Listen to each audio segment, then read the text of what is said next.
அப்பா தம்பி என்னுடைய ஹேண்ட்பேக்கை எடுத்துக்கிட்டான்பா. அதில் வேற காசு வச்சுருந்தேன்ப்பா. என்ன பண்ணுறது இல்லைப்பா, அவன் பண்ணி எடுத்துக்கிட்டான்பா. கேட்கவே இல்லைப்பா. என்னன்னு கேளுங்கப்பா. நான் கேட்டால் அவன் கொடுக்கவே மாட்டேறான்ப்பா. நீங்கள் என்னன்னு கேளுங்கப்பா. டேய் பூமிநாதா, ஏன்டா ஸ்னேகாவுடைய ஹேண்ட்பேக் எடுத்த? ஏடா சும்மா இருக்க மாட்டியாடா? ஹேண்ட்பேக்கில் என்ன இருக்குது நீ பண்ணி எடுத்து வச்சிருக்க? காசு எடுத்து வச்சுருந்தா நீ பண்ணி எடுத்து வச்சிருக்கியா?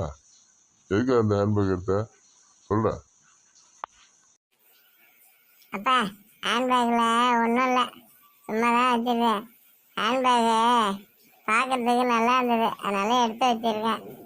எனக்கு நீங்கள் பேக் வந்து சின்ன பேக்காக வாங்கி கொடுத்தீங்க. இந்த ஹேண்ட்பேக்கை நான் தூக்கிட்டு போகிறதுக்கு எனக்கு கரெக்டாக இருக்குது. எங்கள் அக்காவுக்கு வேறு வாங்கி கொடுங்க. இந்த ஹேண்ட்பேக் எனக்கு தான் சூப்பராக இருக்குது. டேய் பூமிநாதா, அந்த ஹேண்ட்பேக்கு லேடிஸோடது, லேடிஸ் தான் அதை யூஸ் பண்ணோம். நீ எதுக்குடா அதெல்லாம் யூஸ் பண்ணுற?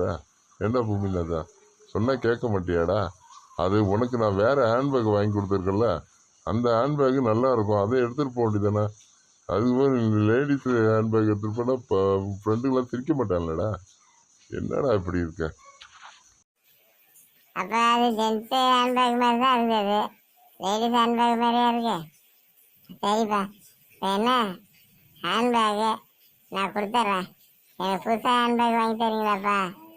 நல்லா மாட்டிக்கிட்டு போகிற மாதிரி, நம்ம இதில் காலேஜுக்கு போகிறோம்ல அந்த மாரி வாங்கி கொடுங்கப்பா. நம்ம சாதாரணமாக வாங்கி கொடுக்காதீங்கப்பா. அப்பாப்பா, நீங்கள் பூமிநாதனுக்கு அந்த மாரி ஹேண்ட்பேக் வாங்கி கொடுக்க போகிறீங்களா? அப்படின்னா என்னது ஹேண்ட்பேக் பழசானே, எனக்கு புதுசாக ஹேண்ட்பேக் வாங்கி கொடுங்கப்பா. ஹேண்ட்பேக் வாங்கி கொடுத்தீங்க, கொஞ்சம் டிசைனாக வாங்கி கொடுங்கப்பா. இப்போ இது 300 350 ரூபாயில் வாங்கி கொடுத்தீங்களாப்பா. இது நல்லாவாப்பா இருக்குது. ஒரு 1500 வாங்கி கொடுங்களாம்ப்பா. ஸ்னேகா பூமிநாதா, என்னது ரேட்டு அதிகமாக உள்ளது கேட்குறீங்க? என்னால் எப்படி வாங்கி தர முடியும்? போன மாதம் 20,000 சம்பளம் வாங்கினேன். அந்த காலத்தில் ஃபுல்லாக லோனை அடிச்சிட்டேன். எப்படி என்கிட்ட காசு இருக்கும்? நான் என்ன பண்ணுவேன்? நான் எவ்வளோ கஷ்டப்படுறேன். ஒரு வேலைக்கு போகிறேன், எவ்வளோ கஷ்டன்றது உங்களுக்கு தெரியல. நீங்கள் இப்போ சின்ன பிள்ளைங்கன்றதால ரேட்டு அதிகமான ஹேண்ட்பேக் கேட்குறீங்க. உங்களுக்கு தெரியாது என்னுடைய வழி, போக போக தான் தெரியும். இப்போ இருக்கிற ஹேண்ட்பேக்கை எடுத்துகிட்டு போங்க. பாப்பா சம்பளம் வாங்கின உடனே என்ன எதுன்னு பார்த்துட்டு உங்களுக்கு சொல்கிறேன். நீங்கள் கரெக்டாக ஸ்கூலுக்கு போய் படிக்கிற வழியை பாருங்கள்.